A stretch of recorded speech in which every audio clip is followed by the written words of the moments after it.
Hi hello నమస్తే welcome to Tollywood box office. This is Sushmita. ఈ రోజు మనం ఒక అద్భుతమైన సినిమా గురించి మాట్లాడబోతున్నాం. The Chronicles of Narnia, the voice of the Dawn trader. ఈ సినిమా సిఎస్ లూయిస్ రాసిన పుస్తక శ్రేణి ఆధారంగా తయారైంది మరియు ఇది నార్నియా సిరీస్ లోని 3వ భాగం. ఈ సినిమా 2010లో విడుదలైంది మరియు ఇందులో అడ్వెంచర్, ఫ్యాంటసీ మరియు ఎమోషనల్ మూమెంట్స్ అన్ని కలిసి ఒక అద్భుతమైన అనుభవాన్ని అందిస్తాయి. కాబట్టి ఈ సినిమా కథను, పాత్రలను మరియు దాని స్పెషల్ ఎలిమెంట్స్ ను అన్ని ఈరోజు డిస్కస్ చేద్దాం. సో సిద్ధంగా ఉన్నారా? అయితే ప్రారంభిద్దాం. ఈ సినిమా నార్నియా సిరీస్ లోని 3వ సినిమా. మొదటి 2 సినిమాలు the lion, the which and the wardrobe మరియు ప్రిన్స్ క్యాస్పెయిన్ చాలా మంది హృదయాలను గెలుచుకున్నాయి. ఈ 3వ భాగంలో మనం మళ్ళీ పెవెన్సీ సోదరులు ఇద్దరు, లూసీ పెవెన్సీ మరియు ఎడ్మండ్ పెవెన్సీ వాళ్ళ కజిన్ ఎవుస్టేస్ స్క్రబ్ తో కలిసి నార్నియా ప్రపంచంలోకి ప్రయాణిస్తాం. ఈ సినిమాలో వాళ్ళు డాన్ ట్రేడర్ అనే ఓడ మీద ఒక అద్భుతమైన సముద్ర ప్రయాణంలోకి వెళ్తారు. ఈ ప్రయాణంలో వాళ్ళు ఎదుర్కొనే సవాళ్లు, కలిసే కొత్త పాత్రలు మరియు వాళ్ళలో వచ్చే మార్పులు ఈ సినిమాను చాలా ఆసక్తికరంగా చేస్తాయి. ఈ సినిమా దర్శకుడు మైకెల్ ఆప్టెడ్ మరియు ఇందులో నటించిన ప్రధాన నటులు జియార్జీ హెన్లీ, స్కందర్ కీనెస్ మరియు విల్ పౌల్టర్.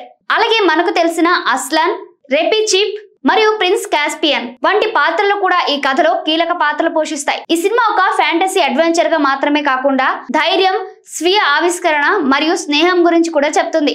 కాబట్టి ఈ కథలోకి డైవ్ చేద్దాం.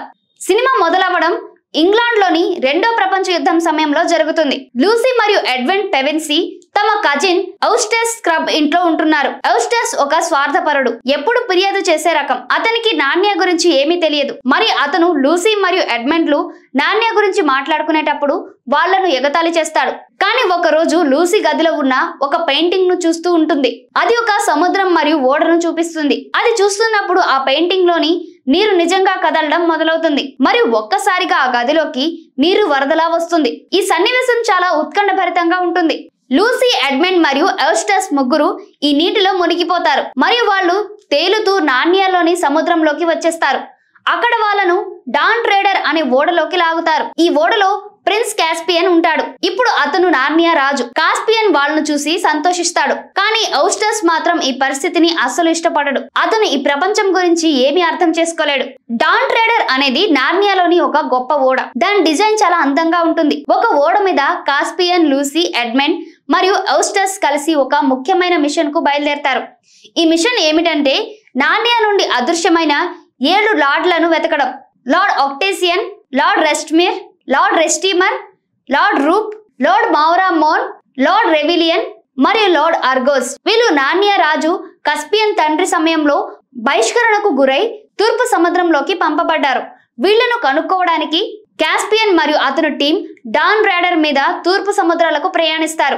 ఈ ప్రయాణంలో వాళ్ళు ఎన్నో దివులను సందర్శిస్తారు మరియు ప్రతి దివిలో వాళ్ళు కొత్త సవాళ్లను ఎదుర్కొంటారు. ఈ సవాళ్లు వాళ్ళ ధైర్యాన్ని, తెలివిని మరియు స్నేహాన్ని పరీక్షిస్తాయి. అలాగే ఈ ప్రయాణంలో అస్లాన్, గొప్ప సింహం, వాళ్లకు మార్గదర్శనం చేస్తాడు. అస్లాన్ ఈ సినిమాలో ఒక ఆధ్యాత్మిక శక్తిగా కనిపిస్తాడు మరియు అతను లూసీ, ఎడ్మండ్ మరియు ఎవుస్టేస్ వాళ్ళ లోపాలను గుర్తించి మంచి మనుషులుగా మారేలా సహాయపడతాడు. వాటిలో కొన్నింటిని ఇప్పుడు చూద్దాం.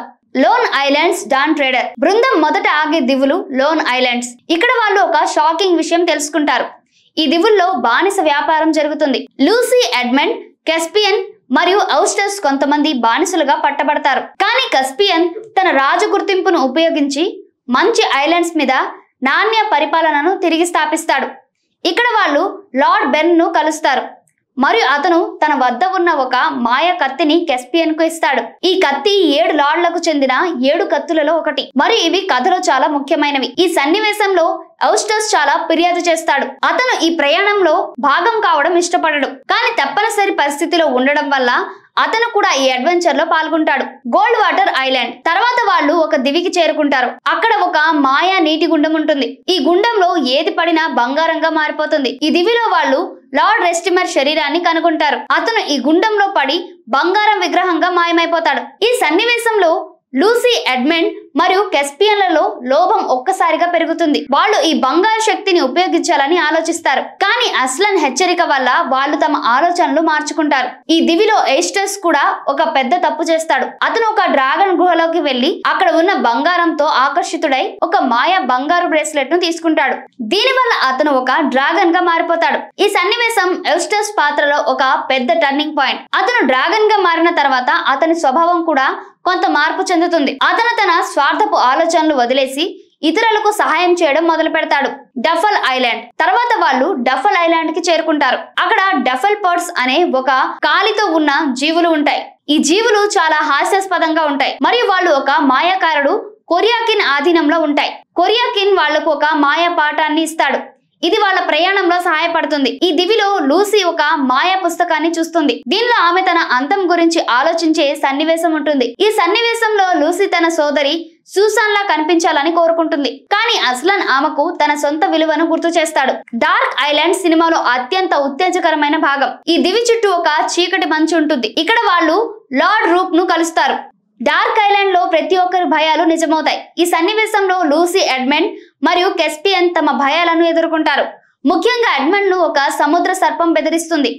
ఇది అతని లోపల భయాలను సూచిస్తుంది. ఈ సన్నివేశంలో ఎయిస్టస్ డ్రాగన్ గా ధైర్యంగా పోరాడతాడు మరియు అతని ధైర్యం అందరినీ ఆశ్చర్యపరుస్తుంది.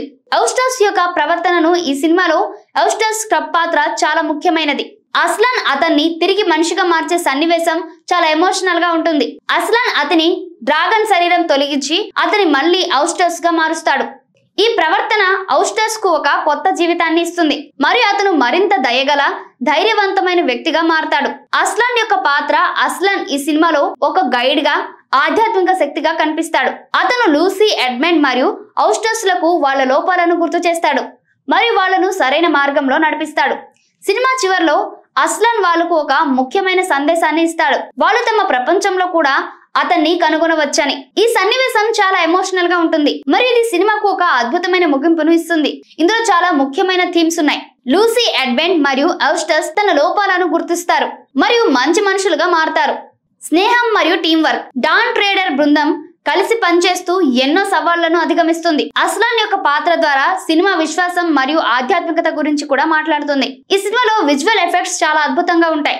డాన్ ట్రేడర్ ఓడ, సముద్ర సన్నివేశాలు మరియు డార్క్ ఐలాండ్ లో చీకటి మంచు ఇవన్నీ చూడడానికి చాలా ఆకర్షణీయంగా ఉంటాయి. అలాగే సినిమా యొక్క సౌండ్ ట్రాక్ కూడా చాలా ఎమోషనల్ గా ఉంటుంది. డేవిడ్ అర్నోల్డ్ రచించిన సంగీతం సినిమా యొక్క ఫీల్ ను మరింత ఎలివేట్ చేస్తుంది. పాత్రల పరంగా జియోర్జీ హెన్లీ మరియు స్కందర్ కీనెస్ తమ పాత్రలను చాలా బాగా పోషించారు. కానీ విల్ పౌల్టర్ ఈ సినిమాలో ఒక అద్భుతమైన నటనను కనబరిచాడు. అతని పాత్ర యొక్క పరివర్తన చాలా ఆకట్టుకుంటుంది. అలాగే రేపీ చీప్ ఒక ధైర్యవంతమైన ఎలుక పాత్ర సినిమాకు చాలా హాస్యాన్ని మరియు ఎమోషన్ ను జోడిస్తుంది. The Chronicles of Narnia, the Voyage of the Dawn Treader ఒక అద్భుతమైన ఫ్యాంటసీ అడ్వెంచర్ సినిమా. ఇది కేవలం పిల్లల కోసం మాత్రమే కాదు, పెద్దలకు కూడా చాలా ఎంటర్టైనింగ్ గా ఉంటుంది. ఎయిస్టస్ మరియు కాస్పియన్ యొక్క ప్రయాణం మనల్ని నార్నియా యొక్క మాయా ప్రపంచంలోకి తీసుకెళ్తుంది మరియు అక్కడ మనం ఎన్నో అద్భుతమైన అనుభవాల్ని పొందుతాం. మరి మీరు ఇంకా సినిమా చూడకపోతే తప్పకుండా చూసేయండి. మరి మీకు ఈ సినిమా గురించి ఏమైనా ఆలోచనలు ఉంటే కామెంట్స్ లో తెలియజేయండి. మరి మీకు ఈ వీడియో నచ్చినట్లయితే ఈ వీడియోని లైక్ చేయండి, షేర్ చేయండి, మరి మా ఛానల్ ని సబ్స్క్రైబ్ చేయడం మర్చిపోకండి. మరో ఇంట్రెస్టింగ్ వీడియోతో మళ్ళీ కలుద్దాం. Until then, bye bye.